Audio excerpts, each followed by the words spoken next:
Olá, começa agora o Agrocultura com as principais notícias do agronegócio. No programa de hoje você vai ver: um projeto comprova que plantar árvores nas propriedades rurais recupera a terra e proporciona água em abundância.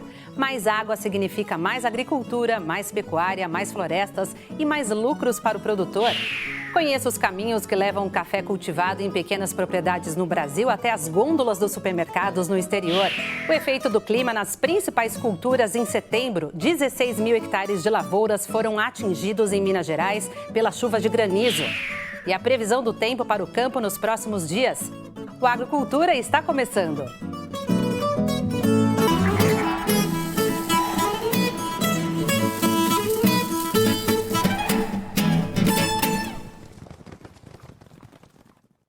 A água é a maior riqueza de uma propriedade rural. Mais água significa mais agricultura, mais pecuária, mais florestas e mais lucros. E o segredo para conseguir água em abundância é simples: plantar árvores.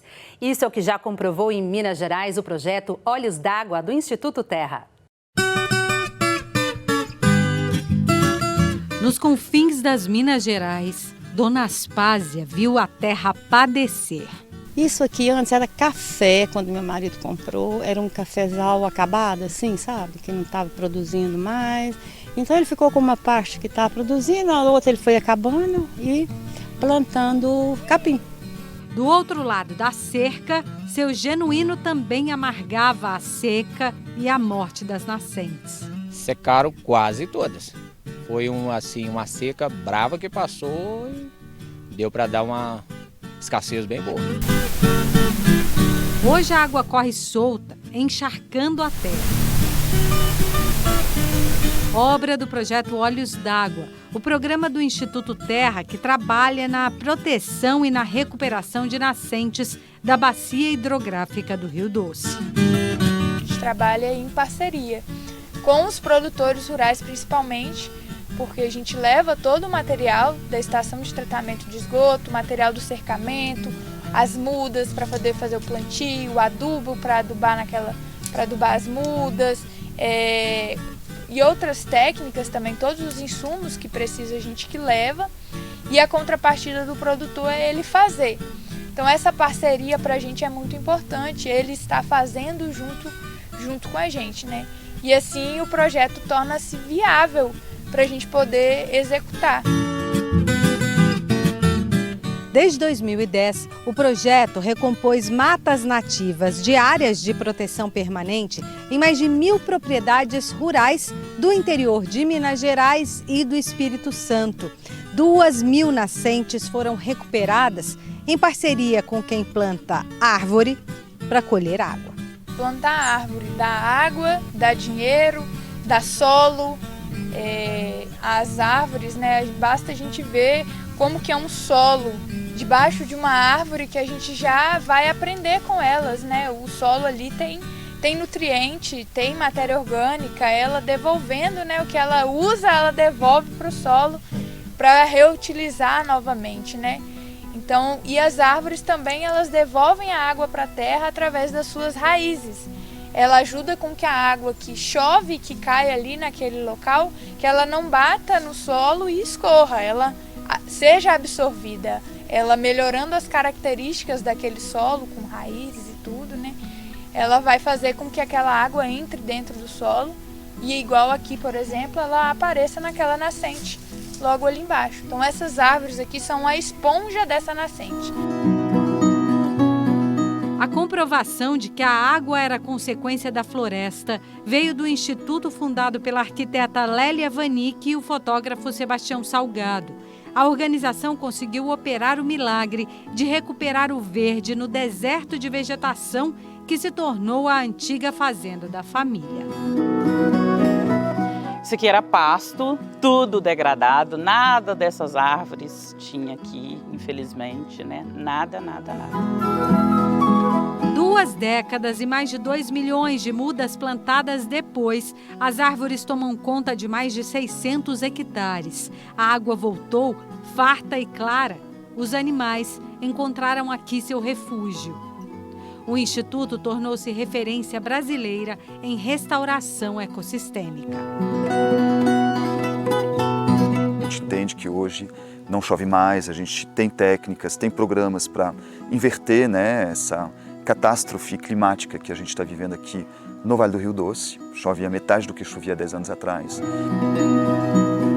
No município de Pocrane, muitos produtores rurais já foram beneficiados, entre eles Dona Aspásia.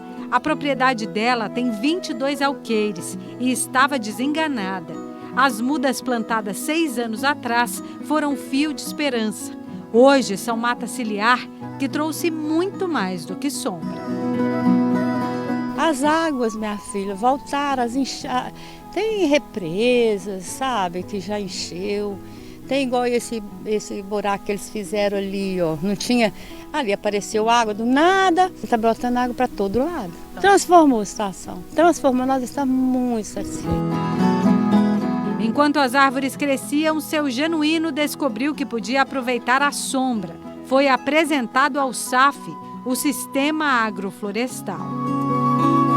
Nós plantou feijão, né? Aí depois a gente plantou abóbora, plantou outras coisas, aí a árvore foi crescendo. Viu também o reflexo da água na criação de gado. Tinha menos de 70 cabeças antes do projeto Olhos d'Água. Agora, 90 bois e vacas pastam pela propriedade.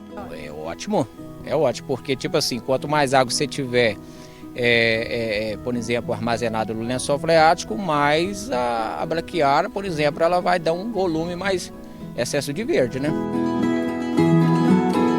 No programa, além da nascente, a gente se preocupa com a questão da água em geral. E uma das questões muito importantes da gente se preocupar, principalmente no meio rural, é o saneamento, o tratamento do esgoto, que geralmente não tem, infelizmente, né, no meio rural. E hoje no programa a gente também leva estações de tratamento de esgoto, que vai tratar todo o esgoto daquela residência, que daí não vai mais nenhum resíduo, né, para a água que está sendo produzida naquela propriedade. Jaqueline fala com conhecimento de causa. Filha de produtores rurais, cresceu numa fazenda no interior do Espírito Santo até ser selecionada para estudar no Núcleo de Estudos em Restauração Ecossistêmica do Instituto Terra. Cada nascente que rebrota é também uma conquista dela. As nascentes, elas são o que dá vida a essa propriedade, né? Uma propriedade sem água, ela não tem como ter fonte de renda e não tem como nem ter seres sobreviventes lá, nem animais, nem seres humanos, né? Então a gente depende da água para viver, a gente depende da água para produzir. E uma nascente, ela é tudo ali na propriedade, né? Ela é a riqueza daquela propriedade. Nos próximos 5 anos, o programa Olhos d'Água espera recuperar outras 5.000 nascentes em propriedades rurais da região. É água que nasce das florestas replantadas nas fazendas. Sem água não tem vida, né? E se as pessoas conscientizassem, todas as pessoas que têm um pedacinho de terra conscientizassem, fariam o mesmo que eu fiz, entendeu? Cuidar das nascentes. O agricultor, o pequeno agricultor, o médio, até o grande, eu acho que podem ser os grandes aliados da transformação ecológica que a gente está precisando aqui. E é com eles que nós vamos transformar o Vale do Rio Doce. É com eles que nós vamos inverter os efeitos do aquecimento global aqui e trazer a chuva de volta.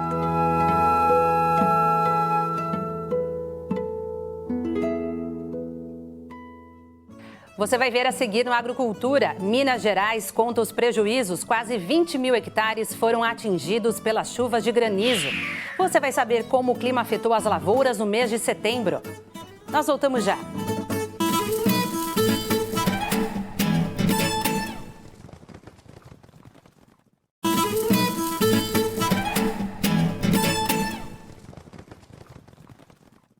Confira agora as principais notícias do campo. Veja como o clima afetou as lavouras nas principais regiões produtoras. Aqui na região sul, o cenário é parecido com o de safras anteriores. As chuvas se concentraram no Paraná, que teve 150 milímetros acumulados no centro-sul e sudeste do estado na primeira quinzena de setembro. Isso beneficiou os cultivos de inverno. Em Santa Catarina e no Rio Grande do Sul, a umidade no solo ficou estável e também contribuiu para o desenvolvimento do trigo e semeadura da safra. No mês de setembro, o clima ajudou algumas regiões do centro-oeste brasileiro para a colheita de algumas plantações. Em Goiás, a safra do trigo sequeiro foi finalizada e nas áreas irrigadas, plantadas no tardio, também foram colhidas, com destaque para a região leste do estado. Já no vizinho Mato Grosso, com o término do vazio sanitário estadual na primeira quinzena de setembro, foi iniciada oficialmente a semeadura da soja. Em algumas áreas, sobretudo aquelas sob pivô de irrigação, a implantação da leguminosa nos campos de sequeiro ganharam celeridade, conforme as chuvas foram ocorrendo. O norte do país começou a ter grandes volumes de chuva logo nas 2 primeiras semanas do mês passado, principalmente entre o noroeste do Amazonas e o estado de Roraima, com até 120 milímetros observados, segundo o mais recente monitoramento agrícola da Conab. Aqui em Rondônia, são os produtores de soja quem estão muito animados com a chegada antecipada do período das águas, como se fala por aqui. Por isso, eles esperam uma boa safra dessa cultura. Aqui em Minas Gerais, as chuvas de granizos voltaram a castigar os produtores rurais nesse início de mês. Foram atingidos uma área de cerca de 16 mil hectares de lavouras no estado. Esse número é um balanço realizado pela empresa de assistência técnica e extensão rural de Minas Gerais, a Emater. O plantio de café arábica foi o mais impactado, com 13 mil hectares. O número representa cerca de 77% do total atingido pelas chuvas em Minas Gerais. Depois do café, a segunda cultura com maior área atingida foi a citricultura, com mais de 2 mil hectares. Aqui no estado de São Paulo, as condições de solo são favoráveis para o plantio da próxima safra. Na cultura de amendoim, por exemplo, o estado continua sendo o maior produtor brasileiro, sendo responsável por até 95% da produção nacional. Já com relação à safra de trigo no estado de São Paulo, boa parte da área já foi colhida até o fim do mês de setembro. A estimativa da Conab, a Companhia Nacional de Abastecimento, é de que a produção brasileira de grãos na safra 2022-2023, que inclui aí o amendoim, o trigo e outras culturas, atinja um novo recorde com até 312 milhões de toneladas colhidas, cerca de 40 milhões a mais em relação à última safra. Vamos saber agora do tempo para as lavouras na previsão da Metsul Meteorologia, feita especialmente para o Agrocultura. Olá, você que nos acompanha nesta edição do Agrocultura. Eu trouxe aqui um mapa de anomalia de precipitação do mês de outubro. As áreas em azul indicam o quanto que já choveu acima da média do mês de outubro, acima do normal. Em amarelo, chuva abaixo do normal, até porque ainda tem praticamente toda a metade do mês pela frente. E a gente nota aqui, principalmente Paraná e Santa Catarina, assim como o norte do Rio Grande do Sul, que já tiveram chuva muito acima da média, inclusive com transtornos em parte do Paraná e Santa Catarina. Já choveu bastante também em parte do sul de Minas Gerais, Mato Grosso, Pará e algumas áreas aqui do norte do Brasil. Nos próximos dias ainda há uma expectativa da chuva seguir nesse eixo aqui, São Paulo, Santa Catarina, pegando Mato Grosso do Sul, Rondônia e também áreas do norte do país, voltando a chover mais ainda na metade sul do Pará. Mas na região do Mato Piba temos mais um período de tempo seco, a chuva está demorando a retornar à região e muito provavelmente só vai regularizar lá para novembro. Então segue o Mato Piba muito seco. Goiás agora mais para o final de outubro vai voltar a ter chuva também, mas chove aqui no sul do estado de Goiás, parte também do litoral do sudeste. Então chama atenção São Paulo, Paraná e Santa Catarina, que já tem chuva acima da média e vai chover mais. E com muitas nuvens, com chuva, a tendência desta próxima semana ainda ter temperatura amena e abaixo do normal, justamente nestas áreas onde a chuva está acima do normal. A seguir você vai ver, café brasileiro de pequenos produtores rurais chega aos supermercados no exterior. Um dos principais caminhos é o cooperativismo, que valoriza a sustentabilidade. Nós voltamos já.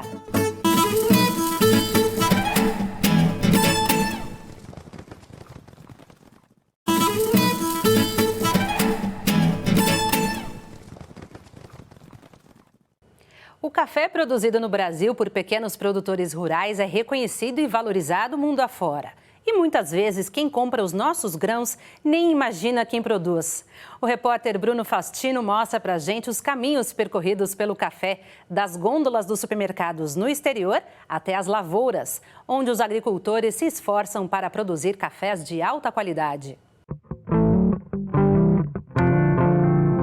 O Big Ben dá boas-vindas a Londres, a capital da Inglaterra.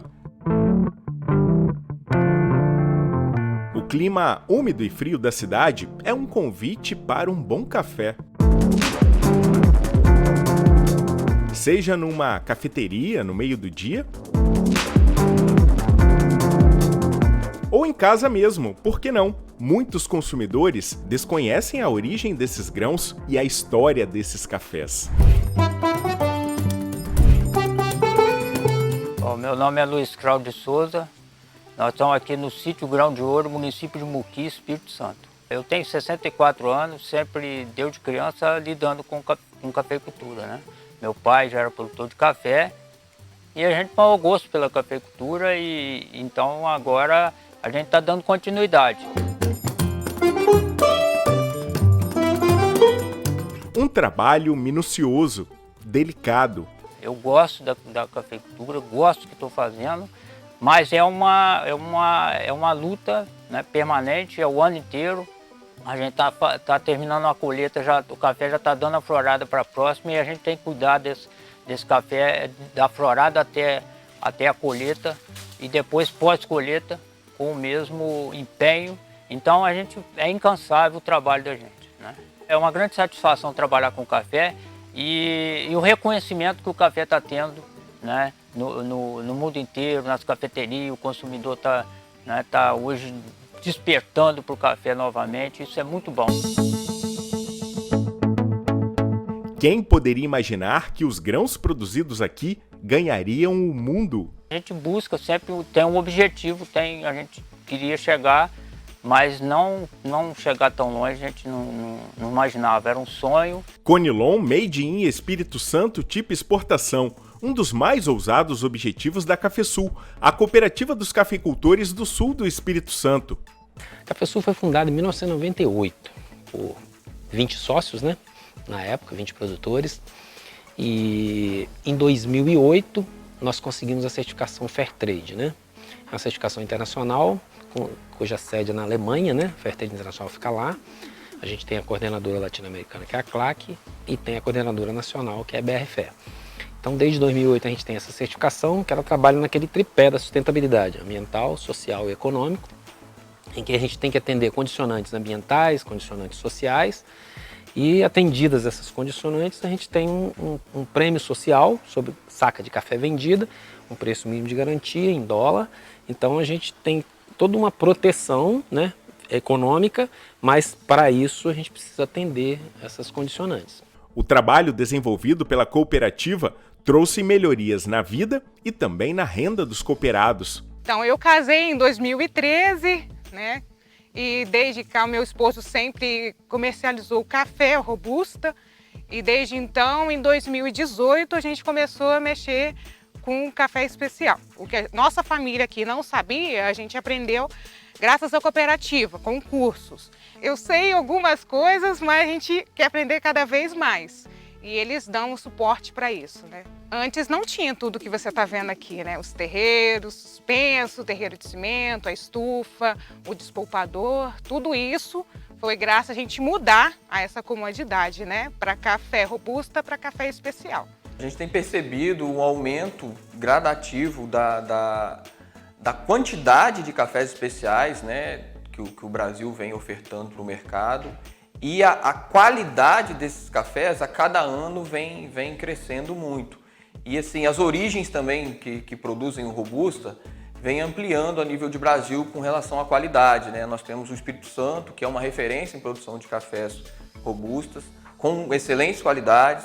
Nós temos Rondônia com excelentes qualidades também chegando no mercado. Bahia com muitos cafés especiais também.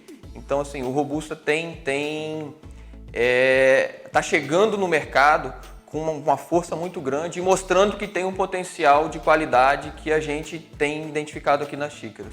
Aqui as mulheres têm um papel importantíssimo. Elas são pioneiras na produção de um café conilon exclusivamente feminino. As mulheres quase não frequentavam a cooperativa, não comercializavam café na cooperativa, né? Em 2016, através das reuniões, surgiu o nome Pod Mulheres. Antes ele era Grupo de Mulheres da Café-Sul. Hoje ele é o Grupo Pod Mulheres. Uma oportunidade de diversificação de renda com elas residindo na zona rural. Foi uma grande transformação, porque o que a gente era antes, hoje tudo que tem aqui é graças ao nosso esforço, né? E o nosso reconhecimento e assim, o café é mais valorizado também.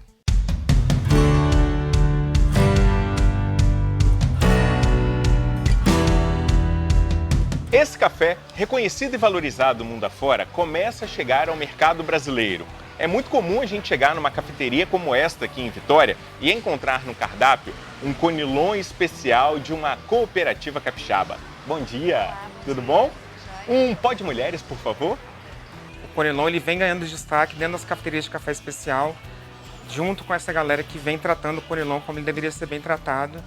E cada dia mais você vai encontrar mais conilon dentro de cafeterias, principalmente aqui em Vitória. Então eu acredito que o consumidor da agora para frente, pós-pandemia, vai procurar alimentos mais saudáveis, alimentos sem agrotóxico ou com o mínimo possível. E aonde que ele vai buscar isso? Nos cafés certificados, né? Não só Fairtrade, mas outras certificações. Só que a nossa certificação, a gente sempre diz isso, ela tem uma diferencial em relação às outras. Ela trabalha com o pequeno produtor, não certifica grandes fazendas, e ela tem esse tripé do social, do ambiental e econômico. Produzir café dá prazer, né? Dá retorno financeiro e ser cooperado porque é o caminho que a gente tem para poder o nosso produto chegar ao consumidor, chegar às praças, né? Com mais justo para a gente, sem intermediação, muita intermediação. E então o participar da cooperativa, ser cooperado. A gente está associado a outras pessoas, né, a outros produtores de café com o mesmo objetivo é muito importante.